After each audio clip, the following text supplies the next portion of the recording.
From the pages of the X-Chronicles newspaper. Alien territory, the rise of UFO tourism. Far from being conspiracy theorists, many visitors to remote sites such as Area 51 and Roswell are simply adventurous travelers, keen to know the answer to the question, is the truth really out there? From the gate, Area 51 looks deserted. It would be so easy to simply step over the dotted line in the road here, to enter America's most mysterious military installation. But Nate, Arizona knows better. Don't even think about it, warns my previously jovial guide, brow furrowing under his neon-colored bandana. You'd be face first in the dirt with a gun to the back of your head before you knew what was happening. For alien enthusiasts, this is ground zero. The secret Air Force base in Nevada has been at the center of extraterrestrial speculation since the 1940s. Many believe UFO wreckage from the infamous Roswell incident of 1947 is hidden inside this perimeter, along with the remains of its intergalactic pilots. Others speculate that the facility is dedicated to the reverse engineering of recovered alien technology, or even time travel. Whichever way you cut it, an awful lot of people believe that if the truth is out there, it's probably in here. The Storm Area 51 Facebook joke, which went viral earlier this summer, with 2 million people signing up for the mass invasion of the facility in order to see them aliens, put this highly classified military base firmly back in the public eye. But another trend has been growing out here too, that of UFO tourism.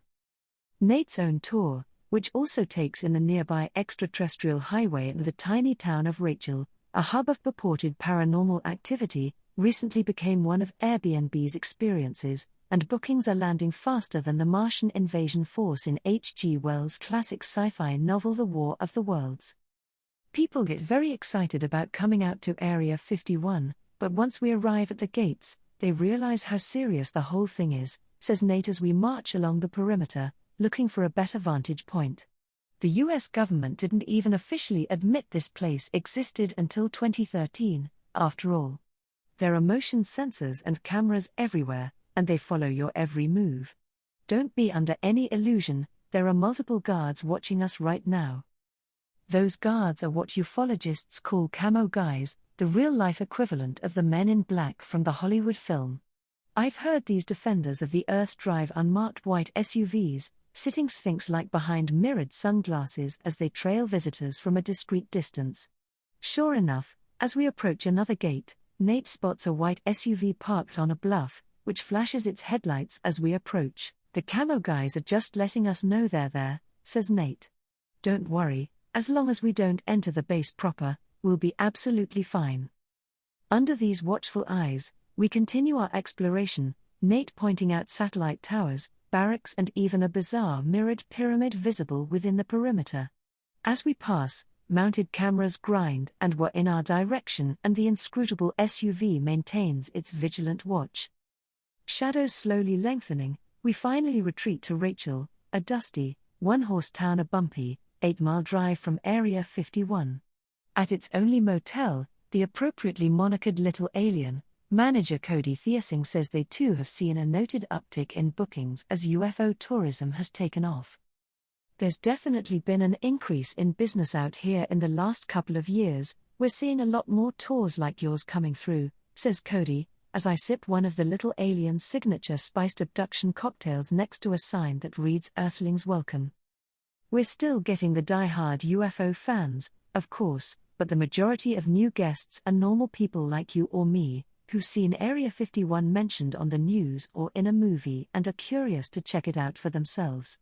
They come out on road trips from Las Vegas and they're looking to tick this place off their bucket lists, to stay overnight and have a story and images to share on social media before driving on.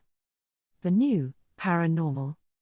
It's that normal clientele on road trips, as opposed to the committed conspiracy theorists, that's driving the current trend, causing a rise in bookings both here and at other UFO hotspots.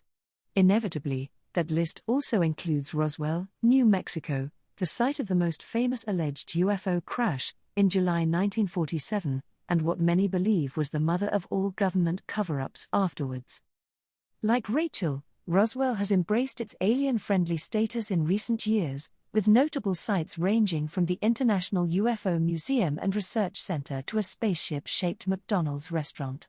Here too, UFO tourism has kicked into hyperdrive of late, and the grey dollar, as it's been jokingly nicknamed by some in the industry, after the most frequent visualization of alien skin tone, is being spent as never before. Dennis Balthasar, a local man who runs extraterrestrial-themed tours in Roswell, says demand is such that he's now running them twice daily, 5 days a week. By the end of this year I'll have cleared 300 tours, he tells me. Most visitors are curious about Roswell, but have very little information on what happened here. They've usually seen something on TV that sparked their interest and they make a stop here during a longer vacation, although there's also a smaller group who've had a UFO experience of their own and want to find out more. That dichotomy, between the curious and the firm believers, echoes the experience at Area 51. In Roswell, there's a decided international flavor to proceedings, too. Several times a month I have people from the UK, China, Australia, South Africa and Japan on my tours, as well as most US states, says Dennis. People know that something happened here, but they're not sure what. It's that not knowing, that mystery, that continues to drive this.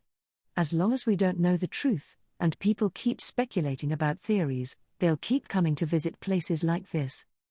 It would obviously be bad for Dennis's buoyant business, but does he think we'll ever get to the bottom of what really happened during that summer storm of 1947, when the US Air Force admitted they'd recovered a flying disc, before backtracking the following day and claiming it was a downed weather balloon?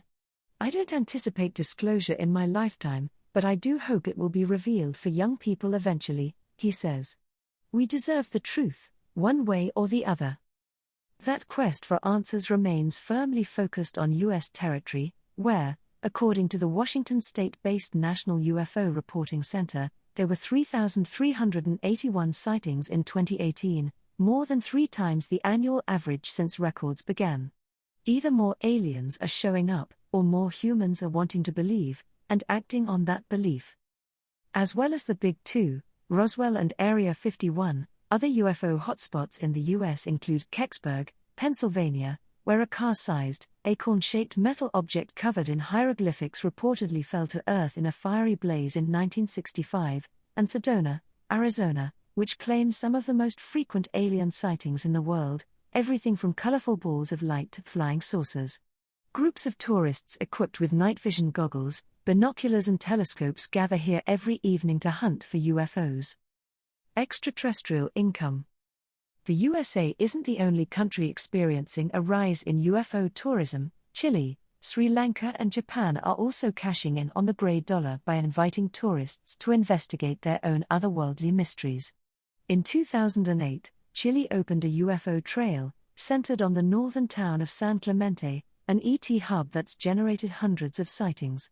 The signposted, 19-mile path runs through the Andes above the town, linking the sites of the area's most famous close encounters. Arguably the best way to experience it is with one of the local horse-riding operators, which carry telescopes in their saddlebags and teach you about the stars while discussing the earthbound craft that supposedly came from them. These extraterrestrial sightseeing expeditions typically end with an intergalactic debate over pisco sours around a campfire.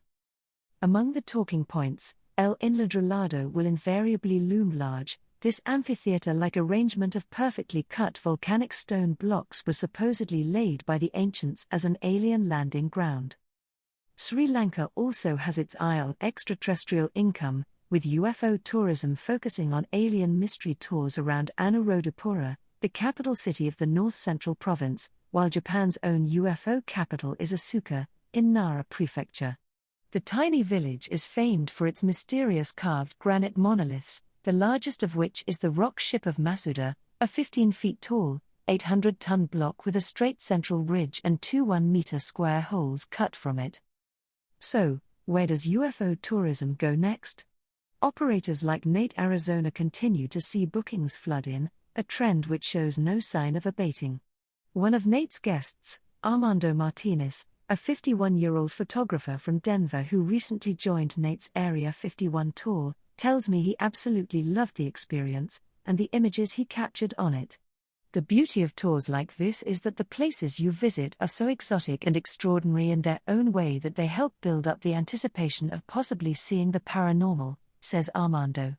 You can see that possibility right up to the security gates of Area 51, and it's very special.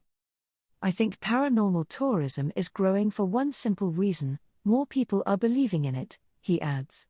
Improvements in technology, particularly mobile phones, means there's far more evidence of the paranormal being collected. There's so much documentation out there now that you have to really step back and re-evaluate things, and tours like this are great for that kind of perspective. Airbnb seems to agree. According to its head of adventures, Caroline Boone, the company has been delighted with demand for Nate's paranormal tour of the U.S. Southwest. Nate's paranormal tour offers travelers an out-of-this-world immersion in a far-off location and access to a community they might not otherwise encounter, she says. Back in the heart of that far-off community, namely the bar at the Little Alien, Nate is feeling equally positive.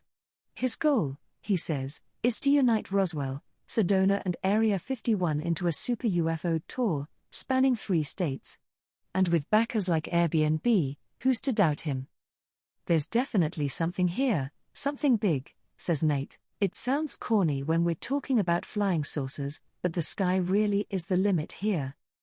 For more stories from the pages of the X Chronicles newspaper, visit www.xchronicles.net.